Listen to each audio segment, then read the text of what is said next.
Welcome to this session of Financial Game Plan.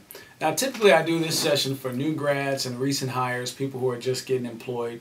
Our office does a lot of work with healthcare professionals, so a lot of those are just getting employed as nurses and techs and therapists at hospitals and so forth.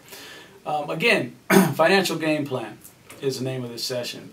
And I just want to share a quick moment with you about goal setting, because I think that's key when it comes to getting hired. From the time you get hired, moving forward, don't wait to set a financial goal setting. What should be included in those goals that you set? Well, the first thing is to create a budget. I like to encourage those that I sit down with to create a budget. I look at that as the vital signs of your finances. It's very important. It doesn't matter, for instance, what a patient may come into the ER with, whether it's chicken pox or a rash, headache, whatever. A nurse or a healthcare professional is going to get a set of vitals. And the same thing in my office, I look at sitting down with individuals and getting their budget on paper, so they see a side-by-side comparison of their income and their expenses. That's very important. So creating a budget, first thing. Number two, looking at their finances and seeing what it is they need help with after they do the budget. For some people, it's going to be insurance they need help with. Some people, it's going to be savings or planning for retirement. And for others, it's going to be other things. Everybody has a different thing that they're working on when it comes to their particular finances, what their goals are, what their financial needs are. But once we determine what the financial needs are, we need to implement the plan. That's what's most important. Not just seeing what you need to do, but implementing what you need to do. If you know that you need to start a savings account, don't hesitate. Let's get it going, whether it's $100 a week or $100 a month. Let's get it going. And then the last thing that I'd like to encourage you as a part of this goal setting is to revisit the financial plan. Try and do it annually, but definitely as things change in your life.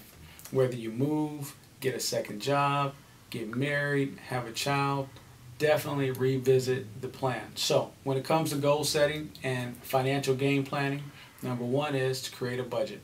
Number two, financial needs analysis, determine what you need help with. Number three is implementing what you need help with, implementing that part of the plan. Fourth thing is to revisit it, and revisit it as often as possible.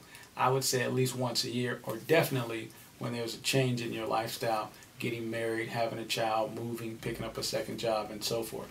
The monthly income and expense worksheet is a big piece of the puzzle when it comes to setting the budget. On this side, you have your income, and on this side, you have your expenses. So you have the side-by-side comparison. I've run some numbers here for someone that just got hired, $60,000 a year, minus the taxes, $17,000 in taxes and all those things. So $43,000 is their net, $3,583 a month. And then we have our expenses, our housing, our phone, our utilities, our cable, our car, our contributions, our credit cards, our health insurances, our clothing, our personal care items, our food, our entertainment. I should say entertainment and then food. But at the same time, what I'm getting at is, in this illustration that I'm looking at, my expenses on the expense column are more than the expenses on the income column. So what happens when that's the case is that you're kind of stretching that rubber band, because there's only so many hours in a day you can work. Or if you're in a hospital, days, nights, weekends, there's only so many days and hours that you can work in a pay period. You have to decide how you can cut out the fat, or trim back and cut out. And until you see it side by side, a lot of times you're not going to have a clear picture as to what you can cut back on. So that income and expense worksheet, very important.